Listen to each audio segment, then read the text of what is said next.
Hola mi gente, buenas noches, and welcome to UCTV, brought to you by Unity Coalition, Coalition Unida. UCTV was started with a goal, una meta, to entertain, educate, and unite during a time when we couldn't leave the house because of the pandemic. Now, when we're finally seeing the light, we decided to add more fabulousness to the show, and here we are. If you're enjoying our show, make sure you like, share, and subscribe to our YouTube channel so you don't miss a single episode. Just like FayWhat, and today we speak of a topic that will remain controversial for our LGBTQ community for years and years. Basically forever. Religion in the LGBTQ community. So we'll be joined by Reverend Juan del Hierro, Associate Minister at Unity on the Bay. And of course, our show would not be complete without a little bit of humorous content. You know, we love to laugh in our community. Okay, so I used humorous twice, but I think it's funny enough that you can use it twice, right? Yeah, all right. This week we're going to discuss 10 things banned in the Bible that you and maybe your abuelita do every day. All right, but first, so it's something that many of us grew up with, right? Something that we loved and feared. I remember growing up loving the stained glass windows in the beautiful Catholic churches all over New York and New Jersey, and seeing the signs up front that read, "All are welcomed." Then sitting through a service here and there and feeling such shame because of my sexuality, and in turn not feeling welcomed. Until I found my spiritual home, my church, my wonderful church, Unity on the Bay. Unfortunately, that took me more years than it had to take. But I had to admit, I remember low moments thinking there would never be a welcoming church for the LGBTQ community or me. And thank God that I was wrong. But everywhere I turned, they seemed to be anti-gay religious organizations saying I wasn't good enough for God or even good for a higher power to save or to love. And that's not true. So it's time to get down to the nitty-gritty. Does God hate gays? And our guest today is Reverend Juan del Hierro. So Reverend Juan has made Unity on the Bay one of the most well-regarded progressive spiritual communities in Florida, involving it in issues such as homelessness, child poverty, civic engagement, and being gay, bisexual. His little son Lucas, who I love and adore, were part of the lawsuit that brought marriage equality to Florida in January of 2015. That most of you know about, and is past chair of Faith in the City, a coalition of downtown Miami and surrounding area spiritual communities. His writings have been published by GLAAD and the Huffington Post. He has served the worldwide Unity movement in a variety of capacities. He is currently on the board of directors of Unity World Headquarters, the home of the Unity movement, which includes Silent Unity and the Daily Word. He has led the Silent Unity Prayer Retreat and has been the keynote for many worldwide Unity events and retreats that I have gone, and they have been amazing. Reverend Juan is a pivotal part of my personal awareness and constantly makes me want to be a better me.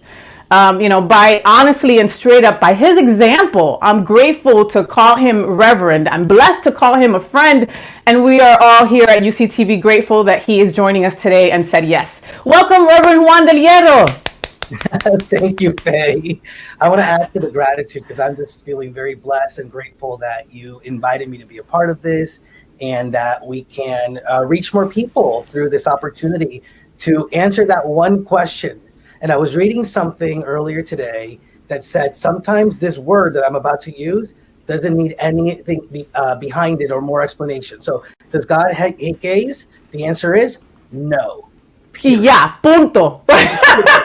Y ya, punto. Y ya, that's it. And okay, we can just finish the show right there. Reverend Juan said that, that's it. So, Reverend Juan, where do we begin? Did you grow up in a religious household? Let's talk a little bit about your background. It's interesting. I grew up with religion. I went to all religious schools. I was raised Catholic. But I feel like my parents got even more religious once they figured out or were starting to get the idea that I was gay, because they kind of leaned on their religion to educate them on how they should feel about it, right? Which was really an interesting thing. But I actually came out, the first people that I came out to were teachers and administrators at my Catholic high school. So it was quite interesting. It was a quite interesting experience to have that and to go through that. And were they supportive at your school? They were. It was Wow. really amazing. The first person I came out to, the first adult I came out to, was the director of campus ministry at Shamana Madonna in Hollywood here in South Florida. And he said something that's stuck with me, and actually even gave me permission to go out even outside of Catholicism and explore my own spirituality. And what he said was that there's a difference between the institution and the energy and the people and the philosophy of, he was talking about Catholicism, right? And so, the institution may say that it's wrong, but really the love that's part of the philosophy actually says otherwise. He actually invited me to stay within the Catholic Church and be part of making the changes and shift in the institution. For me, I really found a different path. Maybe I don't do it from within that church, but I think I do it outside of it. Wow, but what a blessing to have that at that pivotal time of your life, when so many are in that time when it's like, okay, am I gay? What's my sexuality? How do I feel? And for the most part, we have no one to talk to. We can't go talk to someone at church. We can't talk to our parents. And the fact that you had that supportive person there speaks volumes of what God had in store for you, my friend. Yeah, it did. And, it was a positive thing. It really helped me. But like many people, there was so much internalized homophobia from all the other things that I was hearing about being gay, and especially from religion. So it was helpful, but there was still a lot to unpack and a lot to heal from. Yeah, and that's probably something that's ongoing for many of us. I mean, I think I still have PTSD from talking to a nun from a Catholic school once. I'm just saying. So at the beginning of our broadcast, we talked about, if God hates gays, and you gave me a very quick, correct answer, because I really truly believe that. And so for me, since coming out like many years ago, I won't say my age, I remember being in that corner of protesters down Fifth Avenue in New York with signs and screaming, "God hates fags, God hates fags," and wondering, God is all loving, how can he hate anyone? Like, he makes no mistakes, so how could he? So you answered no. Can you say more on that? So God doesn't hate gays. We're sure about that. Well, for me, I recognize that, just like the people that are holding those signs up, right? Like they get their views. They feel like they get that from like the Bible or what their church leaders may have said to them, right? So that's sort of what informs their stance. I recognize that the Bible, which I love, certain institutions, certain sacraments, like they can be used as tools, and you can use them to, support any belief system, right? Like that God hates gays or God loves gays. And so it's really about us getting more clear about what those tools really are, looking at it through, recognizing the lens that we're looking at it through, and then being able to find the support that we are looking for within those tools to do the healing work. The reality is that there is nothing that Jesus, for example, so speaking from a Christian background, there's nothing that Jesus ever said that would indicate that God or Jesus or Christians should hate anybody, right? There's nothing that says that being gay is a sin that came from Jesus himself. But again, people then start to interpret things based on their own lenses. And unfortunately, the lens that was used for eons and eons was a lens that deemed homosexuality something wrong. Yeah. Yeah, and and right now, just that answer did like a little shift in my mind where I played the tape again of me walking down Fifth Avenue with all the dykes, like yeah, and then seeing these people and having like an utter detest sort of. Now with just your wording, I feel bad because it's kind of like they believe wholeheartedly in what they are demonstrating there. They could take a lie detector test, and for them, this is truth. This is how they're going to get to God. And so it really puts it in a different perspective. So, Reverend Juan, if this is the only time that someone in another state or in another country where, you can get killed for being gay, if this is the only time that someone sees an out religious representative, a person of the cloth, like yourself, what would you tell them about God when they're constantly being told that being LGBTQ is an abomination? So I would say that God actually loves just how uniquely made we are. God loves the ways in which, we love, right? Because for me, being gay is really about, the person or the individuals that I get to love in an intimate way, right? And so that love that we're sharing, that is God itself. And so what a beautiful thing that we can actually just release anything that would limit us from feeling sacred, feeling that is sacred. And the more that we shed all that guilt and the shame, the more we'll actually be able to recognize, once we push through that guilt and shame, the great love that God has for us in those places. And it's all about love. That's why I wore red. You see? Yeah. So, Reverend Juan, should the Bible be followed word for word? You mentioned the Bible in the past question. So, I mean, doesn't it say somewhere that you shouldn't eat shellfish? Like everything in the water that has not fins or scales shall be detestable to you. Something like that. And that's something I throw at my mom all the time when she wants to throw that, God hates gays at me. So, I mean, should we be following the Bible word for word? Is it possible, or is it even an oxymoron to be a good Christian and a gay? So for me, I actually wanted to share that for those of you who want to maybe heal a little bit of the hurt and the pain that you may have experienced from religion, specifically from the Bible itself, there's a great book. It's called Reading the Bible Again for the First Time by an author named Borg, where he shares the different lenses that we can read the Bible through. And so we can look at it from a moral perspective. We can look at it from what the culture was. And a lot of the times the Bible was really an answer, not necessarily to moral questions, but to the cultures, right? And how to support the current cultures that were, at the time of what they were written. I personally find a lot of beautiful and loving messages when I read the Bible through the lens of metaphysics. Which is what Unity and Unity on the Bay really teaches. What I would say is that everybody gets to have their own personal relationship to God, to the Bible, to a church, to a spiritual community. And so I would just invite people to look at it, see if there's a lens that they can use that would show them just how much love there is to be read, shared, and felt within those things like the Bible, the institutions, all that stuff, and take what works for them, right? But I do believe that there is lots that can support us, especially as LGBT people, because the Bible for me, especially, where we talk about the Gospels, is all about how we are loved, by God. We're loved by Jesus for those that are Christian-centered, or Christ-centered, and how we're really invited to the table. I love that saying, that, this is God's table and everyone is invited to share at this table. That's beautiful. I remember when I first was coming out, I told people I was bisexual for 4 months. It was just 4 months, Reverend Juan. Then I knew for sure I was, straight up gay, right? But it was like I toe in, right? Do you think that is how people describe themselves when they say, and I've encountered this with someone where I've invited them over to Unity, and they're like, oh yes, I would go there because I'm spiritual, I'm not religious.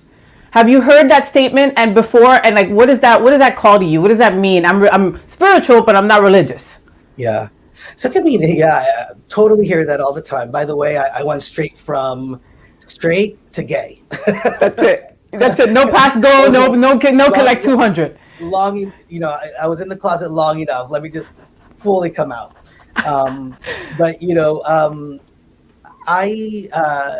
spiritual but religious can mean so many different things for people. For some people, it's just because they've been hurt by religion. So they don't think that they can be religious. They don't think that they can have a relationship with religion other than one that is full of guilt and shame, right? And so it's easier to just say, I'm spiritual, or, you know what, that church, quote unquote, that church hurt me. So I'm not going to go to a church, but I'll be okay going to a spiritual center, right? Because it's just like titles and the definitions and the energy that we felt from places that we've given those titles to. But I do think that religion also sort of is a little bit more dogmatic. It's more about the institution, when spirituality, I consider myself spiritual, even though I'm a Unity minister, right? And I really lean on Unity spiritual centers and churches for support. But I do so as something that adds to my own relationship with God. I think sometimes religious people, or using that word religion, signifies that your relationship to God actually sort of moves through an institution or other individuals. And so that's more like the religion. Spirituality is like, no, this is my own personal relationship. And I will find the things that will support that relationship in being healthier, more loving, more at ease. But it doesn't have to be through other avenues. That makes a lot of sense. I was reading an article yesterday about a Kennesaw, Georgia church, right? And they were kicked out of the Southern Baptist Convention because the church was termed affirming homosexuality. So this Townview Baptist Church was disfellowshipped from the convention for a decision to accept a gay couple and their children. I think with hearing stories like this, that the LGBTQIA community will feel more comfortable and more welcomed in the religious communities in the future. Yeah, it's interesting because at the same time that you were reading about that, last week, the Vatican, the Pope, came out saying that Catholic churches weren't going to be able or shouldn't be blessing gay couples or gay unions. And, somebody asked me for a quote for an article, and they thought, I was going to be really upset and really angry about it. But it depends on how we look at it. We could be angry about the Baptist Fellowship kicking out that community. We can be angry about the Pope coming out, or the Vatican coming out with that saying. But what they're doing is a response to actually the fact that more and more communities are embracing just how sacred LGBTQ people are and just how sacred our relationships. The Vatican had to say that because there were Catholic churches in Europe that were having holy unions and blessing gay marriages. That Baptist Fellowship had to kick out that one community because they were affirming the sacredness and the worthiness of that LGBTQ family. So for me, I want to just recognize that the evolution is taking place, and people like you, Faye, who want to have these conversations, people who are searching for their own relationship with God, whether it be through an organization or just in their own daily lives, like, we're part of the movement. We're part of the ways in which we get to reclaim God, and reclaim God as a loving God that honors, loves, and finds worthy and sacred all of who we are. Oh, completely. I love you, Reverend Juan. And, I read another study about that said that LGBTQ were less likely to go to religious churches. And my first answer was like, duh, of course, but I really hope that changes, because people need to hear someone like you. You give people hope. You give people inclusivity. Religion is for everyone, and God loves us all. I really hope we need to get you. So we're going to do more of these. We have to. So thank you, Reverend Juan, for joining us today in this fun talk. You always make me feel so welcome. You always have make me feel so welcomed at Unity on the Bay. And that feeling is what pushed me to be more of service. You've been there with me on personal issues, happy and sad. And, like I said, more people in our community need to feel that warmth and inclusivity that you, Reverend, on the Bay so freely give so many in the LGBTQ community and beyond. Any last words of wisdom or a joke? Because I didn't tell you guys that my Reverend is also funny, like hella funny. I put him on the spot right now, but and I also want to know what else you're working on. What I'm going to do is pretend that we're running out of time, and the joke would actually just take too much of this precious time that I have with you, Faye. Although I will share with everybody that Faye, for I think it was Christmas one year or my birthday, got me a joke book. So yeah, she thinks I'm funny, but she also thinks I need a little help with it.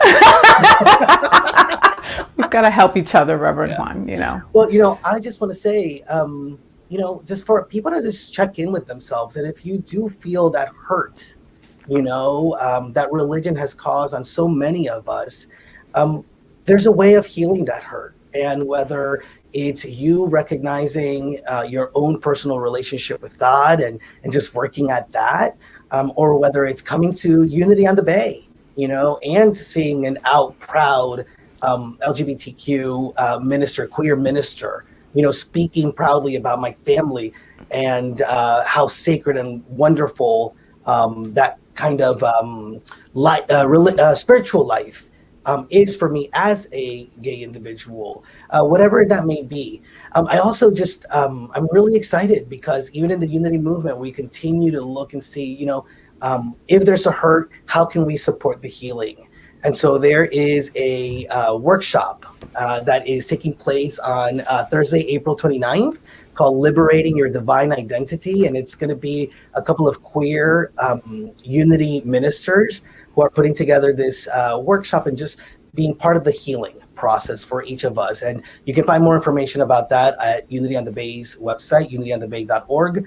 And then in June, I'm really excited because Unity is launching the Global Pride Spiritual Summit, which is going to be 3 days of great unity, but also other new thought and thought leaders and spiritual leaders, just really talking about how we can each have a personal relationship with God. And not only that, but how us being LGBTQ is actually what a great blessing and a great way in which God just shows up in the world in unique, beautiful, wonderful, awe-inspiring, and liberated ways.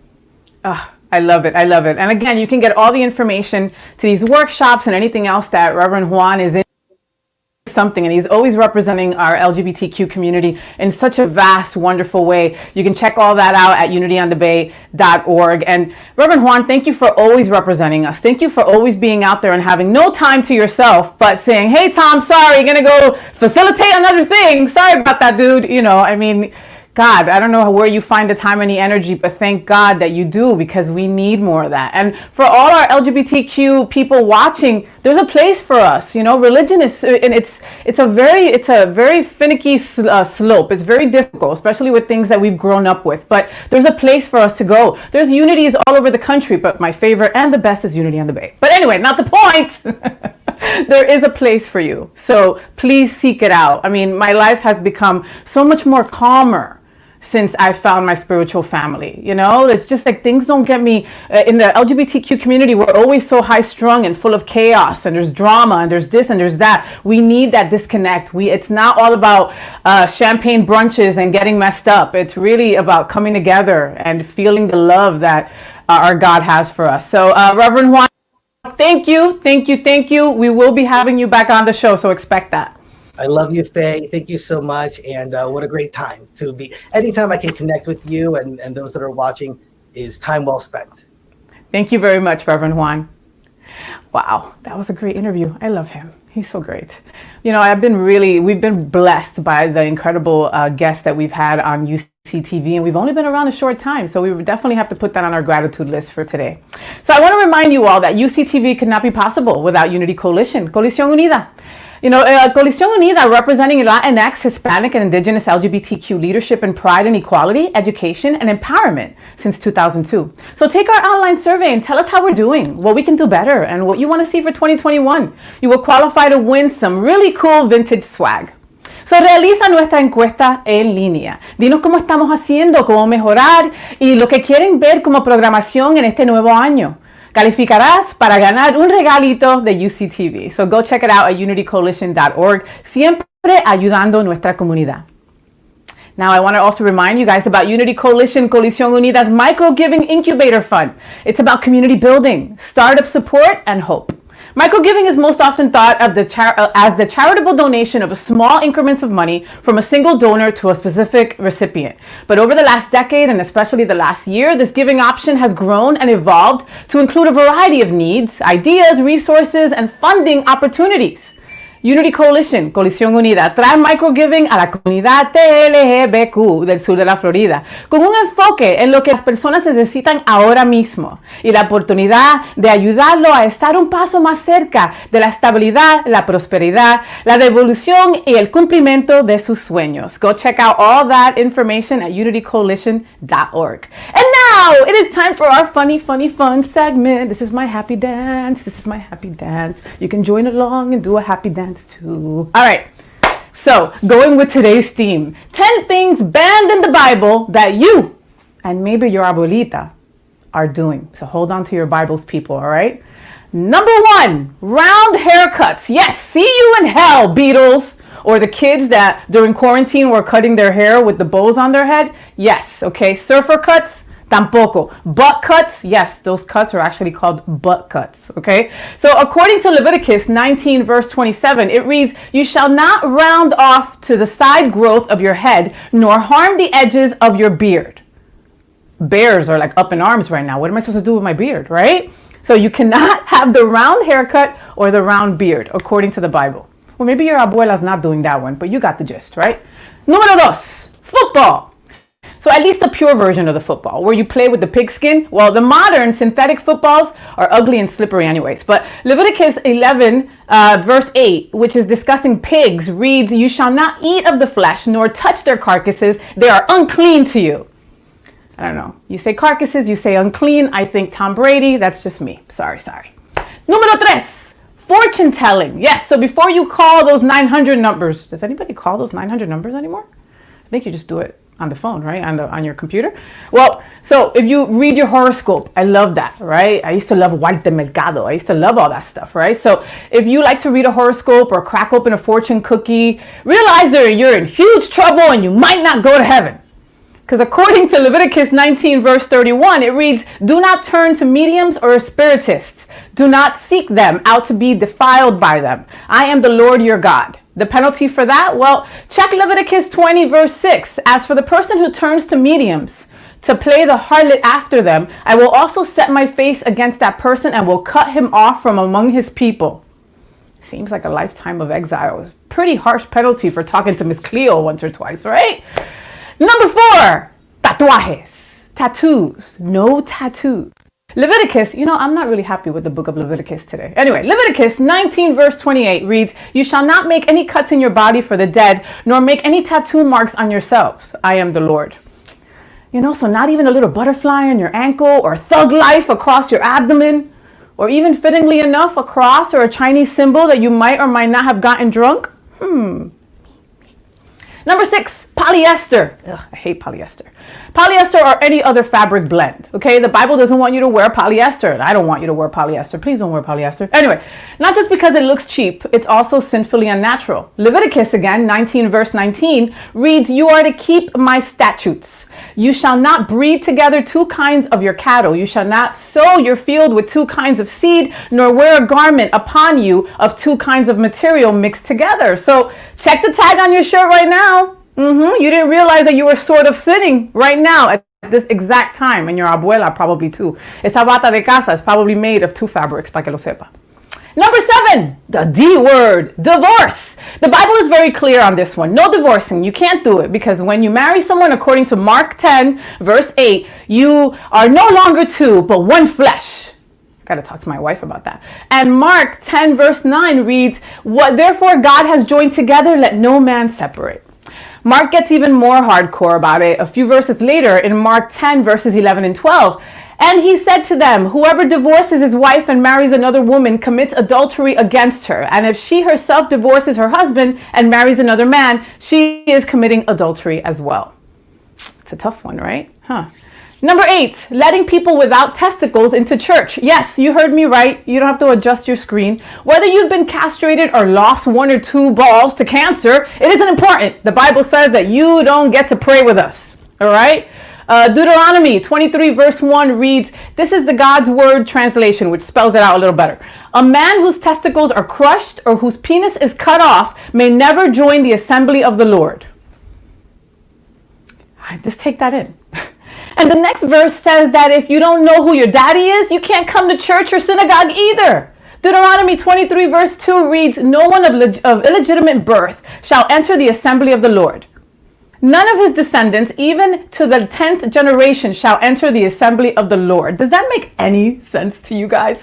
Like, mind blown when I read this. Number 8, wearing gold. 1 Timothy 2nd verse 9. Okay, so they say that not to wear your gold necklaces at all, or your pearl necklaces, or any clothes that you're wearing that you didn't get from Forever 21, Old Navy, or H&M. So, and the quote says, likewise, I want women to adorn themselves with proper clothing, modestly and discreetly, not with braided hair and gold or pearls or costly garments. So the Bible would rather me desnuda, naked then, because all of that is on the list of stuff that we do every day, right? And your abuela too. Number 9, one of my favorites, because I used to throw this at my mom all the time, shellfish.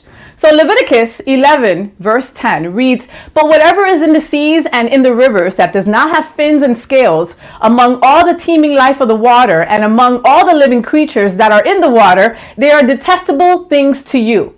And shellfish is right in that wheelhouse. And I love all you can eat special of shrimp. You know what I mean. You know when it's Red Lobster, all you can eat shrimp. That's my fave. Going to hell. Leviticus 11 bans a ton of animals from being eaten. It's the basis of kosher law. So beyond shellfish and pig, it also says you can't eat camel, rock badger, rabbit, eagle, vultures, buzzards, falcons. What's the last time you've been looking for a falcon to, empanizar? Raven, crow, ostrich, owl, seagull, hawks, pelicans, storks, heron, bats. Bats! Who's gonna eat a bat? Winged insects. No, I only eat unwinged insects. What the hell? Winged insects that walk on 4 legs unless they have joints to jump with, like grasshoppers. Yes. No bears, no moles, no mice, no lizards, no geckos. That commercial gets on my nerves. I'd like to eat that little gecko. I'm just saying. No crocodiles, no chameleons, and no snails. Sorry if that totally messes up your plans on hunting this weekend, guys. And number 10, this is who has to be one of my favorites. So, escucha. Okay, listen to this scenario. Your wife defending, okay, let's just say a straight couple, right? So it's a straight couple and your wife is defending your life in a fight by grabbing your attacker's genitals. Okay, no joke. Okay, Deuteronomy actually devotes 2 verses to this exact scenario. So if 2 men, a man and his countrymen, are struggling together and the wife of one comes near to deliver her husband from the hand of the one who is striking him and puts out her hand and seizes, sorry guys, I know all of you guys went, ugh, seizes his genitals, then you should cut off her hands. You shall not show pity. Yes. So I go and protect my man's genitals and they cut off my hands. You see how silly some of the stuff in the Bible is? Can't take it off for face value, and I don't want to get all the crazy religious folks sending emails to us saying that it's blasphemy. You know what? Send it over. Luisito loves to answer those, so do it. Anyway, so that is the end of our funny segment for today. If you have an idea or a story that you'd like to share, we want to hear about it. Cuéntanos, and it might be featured in one of our upcoming segments. Send them our way on our Instagram page at UCTV_Unity Coalition. I want to say thank you to our guest, Reverend Juan del Hierro. Make sure that you check him out at Unity on the Bay, unityonthebay.org. They have live services every Sunday at 9:30 and 11:15 a.m. If you're looking for a place to be your spiritual home, look it up. There's no pressure, but trust me, it really does do incredible things to your life. I also want to give a huge special thank you to all the folks behind the cameras, Luisito Flores, our producer and director, David Fernandez, our project manager, and our very own Herb Sosa, executive producer. And please join us next week. So on next week's show, we're going to discuss the flags that represent our LGBTQ community. Yes, I know all the ins and outs and the histories and the colors and all that stuff on our next show. Don't forget to share, subscribe, and like us on YouTube, Facebook, and IG. Thank you for allowing us to be us, and thank you for allowing us to be here every week for you. Yo soy FayWhat. Los veo la próxima semana, aquí mismo en UCTV.